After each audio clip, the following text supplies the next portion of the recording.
Brought to you by Biz Analyst by Khata Book. ना computer ना file, अब tally data on mobile बिज analyst के साथ।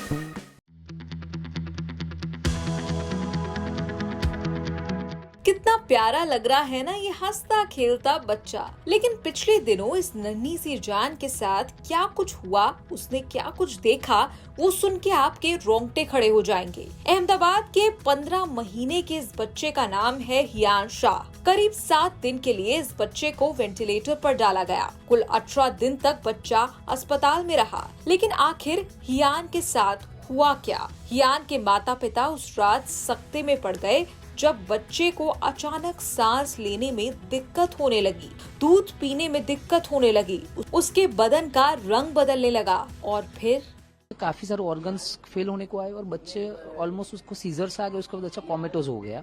अर्ली मॉर्निंग वो नजदीक के पीडियाट्रिशियन के पास गए और वहां से सारी सीरियस कंडीशन में डिवाइन हॉस्पिटल में शिफ्ट हुए। जब पहली बार हमने देखा तब पता चला कि बच्चे की कंडीशन काफी सिक है। तो उसके heart beat almost more than 300 से भी ज्यादा है। जो नॉर्मली इतनी उम्र पे बच्चों के हार्ट बीट ऑलमोस्ट 100 के तकरीबन होनी चाहिए।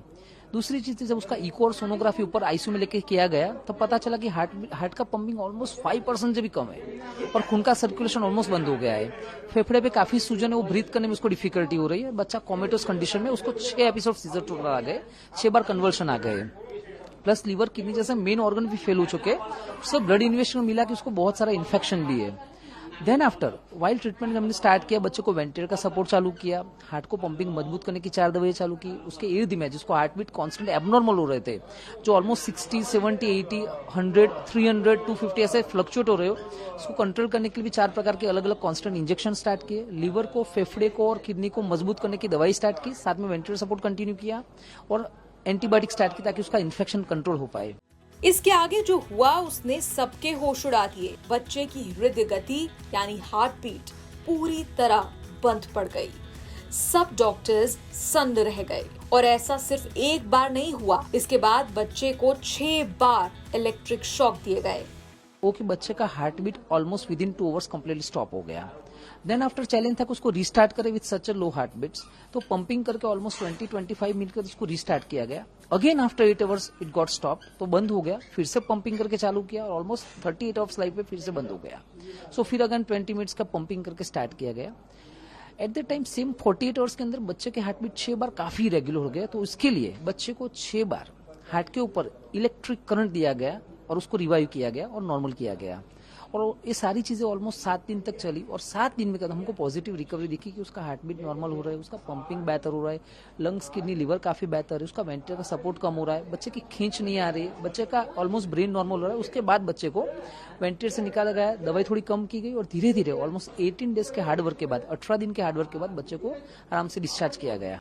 जैसा आपने सुना डॉक्टर हार्दिक पटेल को बच्चे की हार्ट बीट नॉर्मल करने के लिए 4 अलग अलग इंजेक्शंस के साथ साथ बच्चे को 6 इलेक्ट्रिक शॉक दिए गए, जिससे सिंक्रोनाइज्ड कार्डियोवर्जन कहा जाता है। और फिर 18 दिन की जिंदगी और मौत के बीच जूझते बच्चे को मिला जीवन दान। डॉक्टर हार्दिक पटेल ने तो इसे रेयरेस्ट ऑफ रेयर केस बताया है।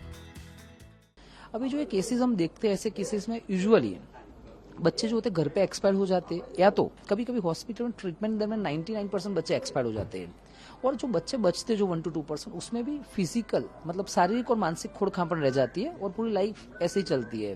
बड़े बच्चे में देखा जाए तो उसको कोई भी मानसिक, शारीरिक कोई भी फिजिकल डेफिशिएंट्स भी नहीं है, ना मेंटल डेफिशिएंट्स है। उसकी सारी दवाइयां बंद हो चुकी है और बच्चा काफी नॉर्मल जिंदगी जी रहा है। सो अकॉर्डिंग टू ये एकदम काफी चैलेंजिंग केस था जो रेयरेस्ट ऑफ रेयर कहा जाता है और इसमें बच्चा पूरा विजयी होकर बाहर आया। थैंकफुली बच्चे की तबीयत अब एकदम ठीक है, माता पिता भी खुश हैं। लेकिन डॉक्टर्स की माने तो इस बच्चे की हालत कैल्शियम और विटामिन D3 डेफिशिएंसी यानी उसकी कमी के कारण हुई है, जो कि उनकी माता में भी दिखाई दी। हालांकि इसमें और फैक्टर्स भी जिम्मेदार हो सकते हैं। डॉक्टर्स की आम राय यही कहती है कि बच्चे के जन्म के कम से कम 2 साल तक रेगुलर चेकअप कराना बेहद जरूरी है। न्यूज़ तक ब्यूरो।